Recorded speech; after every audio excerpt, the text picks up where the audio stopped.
اعوذ باللہ من الشیطان الرجیم بسم اللہ الرحمن الرحیم سابقوا الی مغفرۃ من ربکم وجنۃ عرضھا کعرض السماء والارض۔ کل پچھلے آیت میں بات چل رہی تھی کہ اللہ تعالیٰ یہ فرما رہے تھے کہ یہ دنیا کی جو زندگی ہے یہ دھوکے کے سوا کچھ بھی نہیں ہے۔ یہ ہمیں اور آپ کو دھوکے میں ڈال کے رکھا ہے کہ اتنے سال زندہ رہنا ہے، یہ کرنا ہے، بھی وہ کرنا ہے، بیٹا کی شادی کرنی ہے، پوتا کی شادی کرنی ہے، یہ بنانا ہے، وہ بنانا ہے۔ یہ ساری چیزیں کیا ہے، انسان سوچتا تو ہے لیکن ہوتا نہیں ہے۔ اسی کو قرآن کہتا ہے کہ وَمَا الْحَيَاةُ الدُّنْيَا إِلَّا مَتَاعُ الْغُرُورِ۔ یہ دنیا کی زندگی جو ہے دھوکے کے سوا کچھ بھی نہیں ہے۔ جی اب آگے اللہ تعالی ہمیں اور آپ سے ایک مخاطب ہو کے کہہ رہے ہیں کہ سابقو، بھاگو، الی مغفرۃ من ربکم، اپنے پروردگار کی مغفرت یا بخشش کی طرف۔ یعنی جتنا جلدی ہو سکے ہمیں اور آپ کو توبہ کر لینا چاہیے۔ انتظار میں نہیں رہنا چاہیے کہ ہاں ابھی عصر میں یا انشاءاللہ فجر میں جو ہے توبہ کر لیں گے، انشاءاللہ فجر سے نماز شروع کریں گے، انشاءاللہ کل سے جو ہے جمعہ کے دن سے نماز شروع کریں گے۔ یہ لوگ سوچتا ہے نا، وعدہ بھی کرتے ہیں کہ اچھا کوئی بات نہیں انشاءاللہ کل سے نماز شروع کریں گے۔ تو یعنی کہ نیکی والا کام میں اللہ تعالیٰ یہ کہہ رہے ہیں کہ سابقو، بھاگو جتنا جلدی ہو سکے، الی مغفرۃ من ربکم، اپنے پروردگار کی بخشش کی طرف۔ غلطی ہو جائے، گناہ ہو جائے تو ہم ٹائم نہ دیکھیں، کسی کا انتظار نہ کریں کہ عصر کا وقت ہوگا، ابھی 2 گھنٹہ باقی ہے عصر کے وقت ہونے میں، تو عصر کی نماز میں ہم توبہ کر لیں گے۔ نہ کوئی ٹھیک نہیں ہے عصر سے پہلے آپ کی جنازے کی نماز ہو جائے، یہ بھی تو ہو سکتا ہے کہ نہیں؟ اچھا خاصا انسان جمعہ کی نماز میں تھا، معلوم چلا کہ عصر کی نماز سے پہلے جو ہے چلا گیا۔ تو اس لیے اللہ تعالی ہمیں اسی طرف مخاطب کر کے کہہ رہے ہیں کہ جب بھی کبھی کوئی گناہ ہو جائے، توبہ ہو جائے، تو کسی کا انتظار نہ کریں کہ فلاں وقت میں ہم توبہ کر لیں گے۔ نہ ہو سکتا ہے کہ اس سے پہلے موت آ جائے، اس نماز سے پہلے ہماری ہی نماز ہو جائے، جنازے کی نماز۔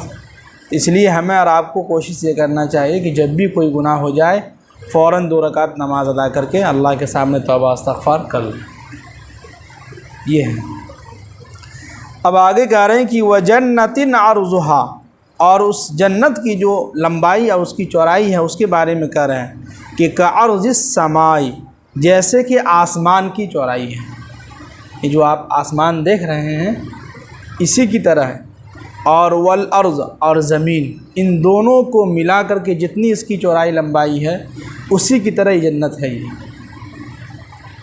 اب دیکھیے زمین کہاں تک پھیلی ہوئی ہے، آسمان کو دیکھیے کہاں تک پھیلا ہوا ہے، کچھ حد ہے، کچھ نہیں معلوم۔ تو اس کی مثال دے کے اللہ تعالی ہمیں سمجھا رہے ہیں کہ جنت اس طریقے سے ہے کہ نہیں؟ دنیا کے اندر کچھ ممالک ایسے ہیں کہ اتنی خوبصورت ہے، آدمی دیکھ کے کہتا ہے یہ کیا خوبصورت ہے، کیا ملک ہے۔ جب دنیا کی یہ خوبصورتی ہے، دنیا کے باغ پارکوں کا یہ عالم ہے، تو جنت کتنا خوبصورت ہوگا، ہے کہ نہیں؟ جنت کیا ہے، کتنی خوبصورت ہوگی، یہ اللہ ہی کو معلوم ہے۔ اسی لیے اللہ تعالیٰ جنت کی ایک لمبائی اور اس کی چوڑائی بیان کر رہا ہے، ایک اندازاً۔ ایسے ہوتا ہے نا، کوئی بھی انسان کہتا ہے نا کہ ہم کو ایسا لگتا ہے کہ 1 دھور 2 دھور ہوگا، 3 دھور ہوگا، 4 دھور ہوگا، ایک اندازہ لگاتا ہے انسان۔ اسی طرح اللہ تعالیٰ کہہ رہے ہیں کہ اس جنت کی جو لمبائی یا اس کی چوڑائی ہے آسمان اور زمین کی طرح ہے، اسی کی جیسے ہے۔ اب آگے کہہ رہے ہیں کہ یہ جنت ہم نے کن لوگوں کے لیے بنایا ہے، اب اس کے بارے میں کہہ رہے ہیں کہ اعدت، کہ ہم نے جس جنت کو ان لوگوں کے لیے تیار کیا ہے کہ للذین آمنوا، جو لوگ ایمان لائے ہیں باللہ، اللہ پر، ورسولہ، اور اس کے رسولوں پر۔ جی صرف اللہ پر ایمان لانے سے کیا ہے، کام نہیں چلے گا، بلکہ اللہ کے بعد اگر کسی پر ایمان لانا ہے تو وہ کیا ہے، اللہ کے نبی صلی اللہ علیہ وسلم اور جتنے بھی پیغمبر آئے ان پر ایمان لانا ہے۔ ایسے کچھ لوگ کہتے ہیں کہ ابھی ایک فرقہ چلا ہے، نیا فرقہ، ایک اپنا ایک یہ بنایا ہے کہ ہم لوگ اہل کتاب ہیں، یعنی صرف ہم لوگ قرآن کو مانتے ہیں، اللہ کے نبی کو اور اللہ کے رسول کو جو حدیثیں ہیں ان کو نہیں مانتے ہیں۔ تو ان میں سے کسی نے کہا کہ ٹھیک ہے، قرآن میں کہیں پر نہیں لکھا ہے کہ دفنانے کا طریقہ جنازے کے بارے میں، تو حدیث سے ثابت ہے کہ جنازہ ہونا چاہیے اور اس کو دفنانا چاہیے مسلمانوں کو۔ تو آپ کہتے ہیں کہ ہم قرآن کو مانتے ہیں، تو ٹھیک ہے، قرآن میں نہیں لکھا ہوا، جب آپ مریں گے تو آپ کو جو ہے جلا دیں گے۔ کیا کیا جائے گا؟ جلا دیا جائے گا۔ تو اس لیے قرآن جہاں بھی کہتا ہے کہ ایمان لانا ہے تو کس پر؟ پہلے اللہ پر، اس کے ساتھ کون ہے؟ اور رسول ہی، اس کے رسول پر، دونوں چیز لے کے چلنا ہوگا۔ صرف یہ کہنے سے نہیں کہ ہم صرف قرآن کو مانتے ہیں، نہ بلکہ آپ کو دونوں کو ماننا ہوگا۔ قرآن کو سمجھنے کے لیے حدیث کا سہارا لینا ہوتا ہے۔ یہ قرآن جو ہے اس کی تشریح حدیث ہے۔ کہیں کہیں پر ایسے ایسے الفاظ جس کا معنی آپ کو حدیث سے لینا ہوتا ہے کہ حدیث میں اللہ کے نبی اس کے بارے میں کیا فرما رہے ہیں، تب سمجھ میں آتا کہ وہ یہ یہاں فرما رہے ہیں اللہ کے نبی اور اللہ تعالیٰ۔ تو ہم کو دونوں پر ایمان لانا ہوگا، اللہ کی کتابوں پر بھی اور اس کے رسول صلی اللہ علیہ وسلم کی جو احادیث ہے ان کو بھی ماننا ہوگا۔ جیسے جنازے کی نماز ہے، قرآن میں اس کے بارے میں تفصیل سے نہیں بیان کیا ہے بلکہ حدیث میں بیان کیا ہے کہ جنازے کی نماز میں جو اتنی ساری تکبیریں ہیں اور پھر مسلمانوں کو دفنانے کا طریقہ اور جو کفن پہنانے کا طریقہ، یہ سب حدیث سے ثابت ہے۔ تو دونوں کے لے کے چلیں گے تو کامیابی ہے اسی میں، نہیں اگر کسی ایک کو لے کے چلیں گے تو پھر یہی ہوگا کہ مرنے کے بعد آپ کو کیا کیا جائے گا؟ جلا دیا جائے گا، ختم۔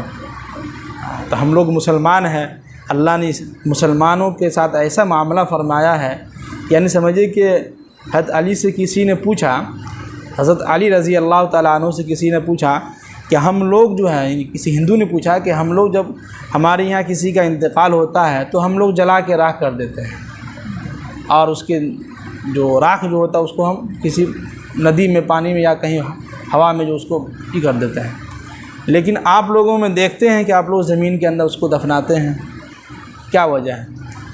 تو کہنے لگے کہ جو خزانہ ہوتا ہے نا، خزانہ کو زمین کے نیچے چھپایا جاتا ہے، اور جو بیکار چیزیں ہوتی ہیں، گرد و غبار، کچرا وغیرہ، اس کو کہیں پر بھی جلا کے راکھ کر دیا جاتا ہے کہ نہیں؟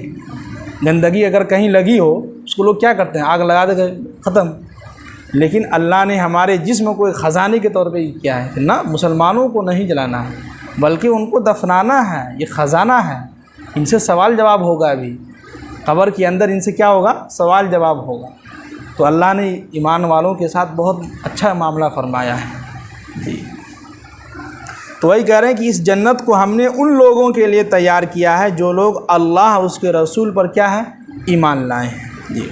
اب آگے اللہ تعالیٰ بہت اچھی بات کہہ رہے ہیں کہ ذالک فضل اللہ یؤتیہ من یشاء، وہ اللہ جس کو چاہتا ہے وہ کچھ دے دیتا ہے۔ اب یہاں پر ایک حدیث میں آپ کو سناؤں گا تو آپ کو سمجھ میں آئے گی بات، کہ اللہ کے نبی نے فرمایا کہ صحابہ سے کہ دیکھو تم لوگ اپنے دنیا کے اندر جو نیک اعمال کر رہے ہو تو تم لوگ اس اعمال پر خوش مت ہو کہ ہمیں جنت مل جائے گی۔ تو صحابہ نے پوچھا کیا اللہ کے نبی آپ کو بھی، یعنی کیا آپ کو بھی جنت نہیں ملے گی اس اعمال پر جو آپ اعمال کر رہے ہیں؟ تو اللہ کے نبی نے فرمایا کہ ہاں۔ تو کیا پتہ چلا کیسے ہوگا پھر؟ تو اللہ کے نبی نے فرمایا کہ ذالک فضل اللہ یؤتیہ من یشاء، اللہ جس کو چاہے گا اسی کو جنت کے اندر داخل فرمائے گا۔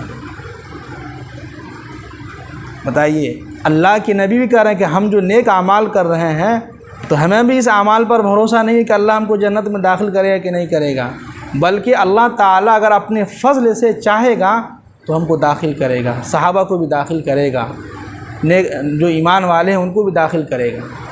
تو یہاں پر تفسیر میں لکھے ہیں کہ جو ہے ہم لوگ اپنے اعمال پر خوش نہ ہوئیں، ارے واہ ہم تو بہت اچھا نیکی ہے ماشاءاللہ، نماز ادا کرتے ہیں، قرآن پاک کی تلاوت کرتے ہیں، تہجد پڑھتے ہیں، ہم تو جنت میں ہیں، نہ اس خوش فہمی میں نہ رہیں۔ یہ کیا ہے؟ ہم اپنے نیکی پر خوش نہ ہوئیں بلکہ ہم ڈرتے رہیں، اللہ سے دعا کرتے رہیں کہ یا اللہ جو بھی ہم نیکی والا کام کر رہے ہیں تو اس کو قبول فرما، اور اس کے صدقہ طفیل میں اگر تو چاہے تو ہمیں جنت کے اندر کیا ہے؟ داخل فرما۔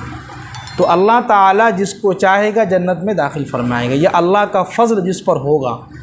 ہم نیکی پر جو ہے، اللہ کے نبی نے فرمایا کہ نیکی پر خوش نہ ہوا کہ ہمارے پاس تو بہت جہاد ہے، ہمارے پاس جو ہے بہت تہجد ہے، ہم روزانہ قرآن پاک کی تلاوت کرتے ہیں، 5 وقت کی نماز کی پابندی کرتے ہیں، نہ اس پر ہمیں خوش نہیں ہونا، بلکہ ہمیں یہ اللہ سے دعا کرنا ہے کہ یا اللہ تو اپنے فضل و کرم سے ہمارے اس نیک اعمال کو اور ہمیں آخرت میں جو ہے مرنے کے بعد جو آخرت والی زندگی ہے اس میں تو اپنے فضل و کرم سے ہمیں جنت کے اندر کیا فرما، داخل فرما۔ یہ ہمیں دعا مانگنی چاہیے۔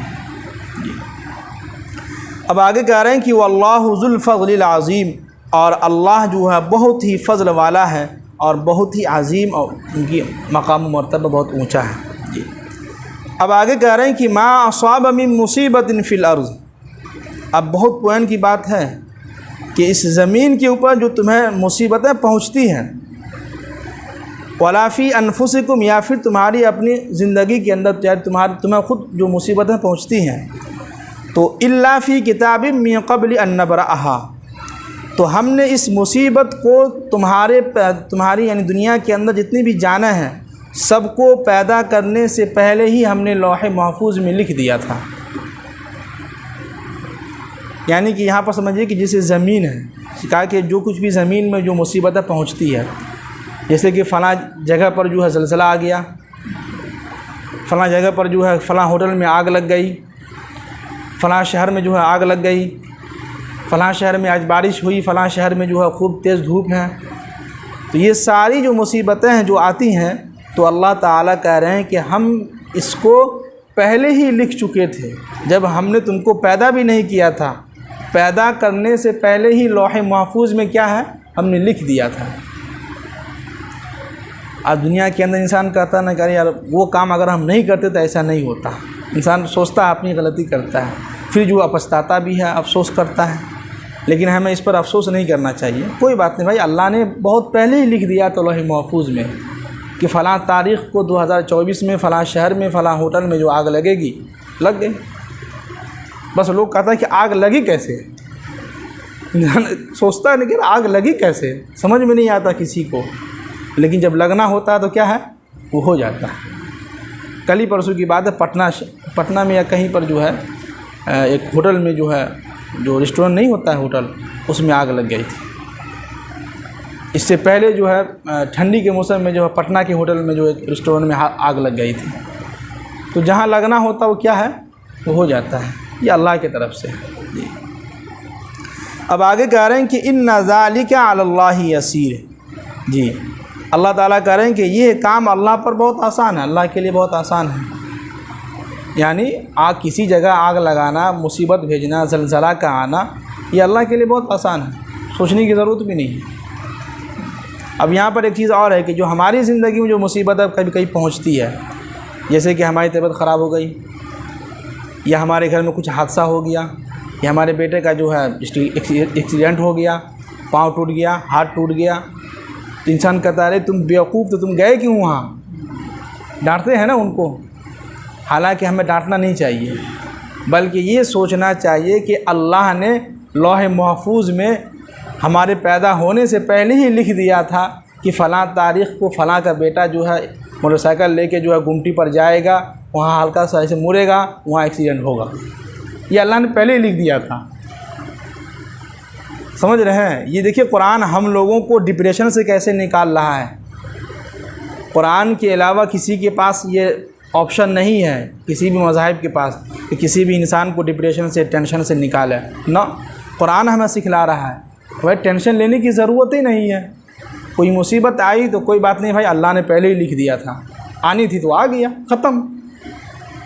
اب موت کی، اب اسی کے ذریعے کسی کو موت ہو گئی، اوہو آپ کو نہیں بھیجنا چاہیے تھا اپنے بیٹے کو موٹر سائیکل لے کے وہاں، دیکھیے تو بھیج دیے، موت آ گئی نا، تو انسان ملامت کرتا، سوچتا ہے، لیکن ہمیں اس پر افسوس نہیں کرنا چاہیے۔ کوئی بات نہیں، ہمیں اللہ نے پہلے لکھ دیا تھا، پہلے ہی لکھا جا چکا تھا کہ فلاں تاریخ کو ہم اس کو کہیں گے جاؤ موٹر سائیکل لے کے، جائے گا، وہاں ہوگا، مر گیا۔ ہاں لیکن پھر بھی ایک انسان کو احتیاط ضرور کرنی چاہیے، کہ ایک لمٹ میں چلانا چاہیے، کہ اتنا بھی نہ ہو کہ ایک بیگ جو ہے گھر جو ہے معمول چلا کے ہو گیا، اچانک کوئی آ گیا، ختم۔ ایک اسپیڈ میں لے کے چلیں تاکہ اپنی جان کی بھی حفاظت ہو، اور بھی جتنی بھی دوسری بھی جو مخلوق ہے ان کو بھی نقصان نہ ہو، یہ ہونا چاہیے۔ جی تو اتنے سارے آیت میں سمجھیے کہ اللہ تعالی ہمیں اور آپ کو سمجھیے کہ ایک جنت کے بارے میں، اور کوشش یہ ہم اور آپ کریں کہ جب بھی کوئی گناہ ہو جائے اور نیکی والا کام میں بھاگتے ہوئے ہم آئیں، اذان ہو فوراً ہم جو ہے نماز کے لیے آ جائیں، ہے کہ نہیں؟ کام بعد میں ہوگا انشاءاللہ، کام ہوگا، ہر کام کا ایک وقت ہے، لیکن پہلے کیا ہے؟ نماز ہے۔ اور بھی کوئی نیکی والا کام ہے جہاں دیکھا جائے کہ بھائی چلو نیک والا کام ہو رہا ہے، کہیں پروگرام ہے، جلسہ ہے، تو ہم یہ نہ سوچیں کہ ارے کون جائے گا، گرمی ہے، بارش ٹھنڈی کا موسم ہے، یہ نہیں۔ ہاں دیکھیں کہ اگر آپ کو سننے کا دل کر رہا ہے، جانا چاہیے، پروگرام ہے، علماء کرام کے بیانات ہوں گے تو ہمیں جانا چاہیے، سننا چاہیے۔ یعنی نیکی والا کام میں اب جہاں آپ ہو سکے فوراً جائیے، بھاگیے جی۔ اللہ تعالی ہم سب کو عمل کرنے کی توفیق نصیب فرمائے۔ سبحان اللہ بحمدہ، سبحانک اللہ۔